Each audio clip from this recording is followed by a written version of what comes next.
جو لوگ علم حاصل کرتے ہیں, ہم نے 7-8 سال علم حاصل کیا مدرسے میں, انتہائی سخت ٹینشن والا ٹائم گزارا ہے میں نے مدرسے میں.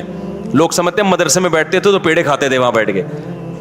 8 سال 9 سال جو میں نے مدرسے میں گزارے ہیں, میں اب تو بیان میں بھی بتاتا ہوں, بعض دفعہ چھپ چھپ کے روتا تھا میں, کیونکہ وہ ساری انٹرٹینمنٹ جو ہماری کالج کی, جب گھر سے نکلتے تھے ایس ایم سائنس کالج میں جاتے تھے, تو آپ کو پتہ ہے کراچی میں جو کالج میں جاتا ہے تو کالج کے علاوہ وہ ہر جگہ جاتا ہے, ایجوکیشن کا کوئی سیٹ اپ ہی نہیں ہے. تو ہم جا رہے ہیں, ہمیشہ 2 گھنٹے لیٹ پہنچ رہے ہیں, راستے میں گولا گنڈا کھا رہے ہیں, خربوزے والا کھا رہے ہیں, اور وہ مستیاں, پھر کیپ, اور وہ یہ والا گلاس, وہ جو لونڈے لپاڑے ہوتے ہیں ہمارے دوست سارے وہی نا, کیپ پہنا ہوا, بھی اسٹائل, پڑھائی گئی تیل لینے. وہاں گئے تو پتہ ہی نہیں چل رہا ہمارا پیریڈ کون سا چل رہا ہے بھائی, ٹھیک ہے نا. پھر بیٹھے, پھر امتحان کے دنوں میں کانپ رہے ہیں, تو پھر محنتیں ہو رہی ہیں, وہ کسی طریقے سے ٹیوٹر لگوا کے, جو ہی ہوتا ہے آج کل کہ بھائی پھر ٹیوشن پڑھ رہے ہیں وہ. لیکن مزے بہت تھے کالج میں. جب ہم مدرسے میں گئے ہیں بھائی, وہاں تو پڑھنا پڑ رہا ہے بیٹھ کے, رات 11 بجے تک مطالعہ. 8 سال ہم نے اس طرح سے, پھر فجر کی نماز کے بعد کلاسیں شروع ہو جاتی تھی ہماری, فجر کے بعد, فجر سے ظہر تک کلاسیں, پھر تھوڑی دیر آرام, پھر اس کے بعد تکرار, اسٹڈی, مطالعہ, عصر کے بعد بیان, 15-20 منٹ ہمیں ٹہلنے کے, چائے پینے کے ملتے تھے. اس کے بعد پھر مغرب کے بعد مطالعہ, اسٹڈی کر رہے ہیں, پھر عشاء کے بعد, عشاء سے پہلے کھانا کھایا, کھانے کے بعد پھر کتاب لے کے بیٹھ گئے. 7-8 سال کنٹینیو یہ کنڈیشن, آپ سوچو کیا حال ہوا ہوگا. لیکن اس 7-8 سال نے میں فارغ ہوا ہوں 99 میں مدرسے سے, وہ 93 میں گیا تھا, 99 میں فارغ ہوا. وہ جو 7-8 سال تھے, اس ٹینشن نے اگلے 23 سال سے ٹینشن فری بنایا ہوئے ہم کو. نہیں ہے بات میرا خیال ہے سمجھ میں, یعنی اس نے جو ہمیں آگے کی جو زندگی تھی وہ کیا ہو گئی.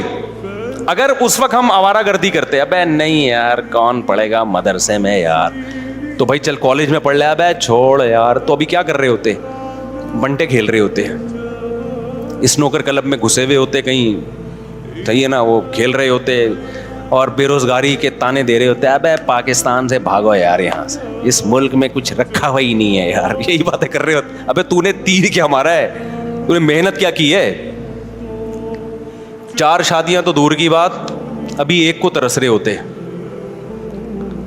کچھ بھی ہوتا, اور اگر الٹے سیدھے طریقے سے پیسہ آ بھی جاتا, تو بہت سے لوگ غلط طریقے سے پیسہ کما لیتے ہیں. تو پیسے سے کرتے کیا ہم, جب علم نہیں ہوتا تو وہی پیسہ آپ کی بربادی کا ذریعہ بن جاتا ہے. میں نے پیسے والے زیادہ ڈپریشن میں دیکھے ہیں غریبوں کی نسبت. ہمارے استاذ ہمیں کہا کرتے تھے 7-8 سال لگ کے محنت کر کے پڑھ لو, ہمیشہ آپ مستقبل کیا ہو جائے گا, استاذ ہمیں بتایا کرتے تھے. بلکہ ہمارے استاذ تو ہمیں یہاں تک کہا کرتے تھے کہ دیکھو جو چیز مارکیٹ میں کم ہوتی ہے اس کی ویلیو زیادہ ہوتی ہے. مدارس کے طلبہ میں آج کل محنت کا جذبہ کم ہو گیا ہے. تم اگر محنت سے پڑھو گے تو تمہاری ویلیو بہت زیادہ ہو جائے گی. یا تو سبھی پڑھ رہے ہوتے ہیں نا بہت محنت سے, تو پھر تمہاری کوئی حیثیت نہیں تھی, تمہاری محنت ضائع جاتی. انہوں نے کہا پڑھنے والے بہت کم ہیں. اس طرح سے ہمیں اساتذہ موٹیویٹ کرتے تھے. تو اب دیکھو کتنا فائدہ ہو گیا اس کا, چاہے دین کی لائن میں ہو چاہے دنیا کی لائن میں ہو. دنیا کے ایک اصول ہے کہ جو اپنے آج کو کل کے لیے قربان کرتا ہے, تھوڑی قربانی دے گا, اس کا آؤٹ پٹ بہت زیادہ ہوگا. انہی دنوں میں ہمیں یاد ہے ہمارے استاذ ایک واقعہ بتایا کرتے تھے ہمیں موٹیویشن کے لیے. کہتے تھے دیکھو جو لوگ قرآن کی تلاوت کرتے ہیں کتنا اٹک اٹک کے پڑھتے ہیں, تلاوت کی اکثر توفیق بھی نہیں ملتی, روزانہ پلان کرتے ہیں آج ہم نے آدھا پارا پڑھنا ہے, آج 1 پارا پڑھنا ہے, پھر پڑھا نہیں جا رہا ہوتا, ابا مر جاتے ہیں ان کے ثواب کے لیے نہیں پڑھا جا رہا ہوتا قرآن ان سے. حافظ کیا کرتا ہے 3-4 سال محنت کر کے رٹا لگا کے یاد کر لیتا ہے. یہ 3-4 سال کی محنت ہے, پھل پوری زندگی اٹھاتا ہے حافظ. تراویح میں قرآن پڑھا بھی رہا ہے, سن بھی رہا ہے, جب چاہے مزے سے روانی سے.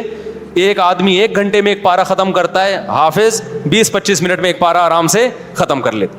2-3 سال کی محنت ہوئی, پھل کیسے مل رہا ہے زندگی بھر کا. میں نے بھی اسی طرح قرآن حفظ کیا, بیٹھا رہتا تھا, میرے والد صاحب آ کے دیکھتے ہیں بھائی اتنی محنت کر رہا ہے. مجھے پتا تھا یار یہ تھوڑے دن کی محنت ہے, پھل کیا ہے. اب آپ دیکھو نا بیان میں کیسے میں قرآن کی آیتیں پڑھ رہا ہوتا ہوں, اگر میں حفظ نہ کرتا تو کیا میرے بیان میں جان پیدا ہوتی, نہیں جان پہ. میں بار بار قرآن اٹھا کے منگوا رہا ہوتا یار یہ والی آیت ذرا, اول تو آیتیں ذہن میں ہی نہیں آتی, پھر ہم نے تراویح پڑھانا شروع کی حفظ کی وجہ سے. اس تراویح میں قرآن ریوائز ہوتا ہے اور قرآن کے معنی اور معارف کھلتے ہیں. اگر وہ میں نے 6 مہینے کا تقریباً ٹائم ہوگا جو اسٹرگل اور محنت کر کے قرآن حفظ کیا, اگر وہ 6 مہینے میں ٹینشن نہ اٹھاتا تو آج میں آپ کے سامنے اس طرح سے بیان نہ کر رہا ہوتا جس طرح آپ سن رہے ہیں بیٹھ کے. وہ 6 مہینے ٹف محنت کی, اس کا پھل پوری زندگی کے لیے الحمدللہ مل رہا ہے. تو چاہے دین ہو دنیا ہو, جو قربانی دیتا ہے, جو ٹینشن اٹھاتا ہے, ٹینشن اس سے دور بھاگتی ہے. اور جو سکون کی تلاش میں سکون کے پیچھے بھاگتا ہے, سکون آگے آگے اور یہ پیچھے پیچھے.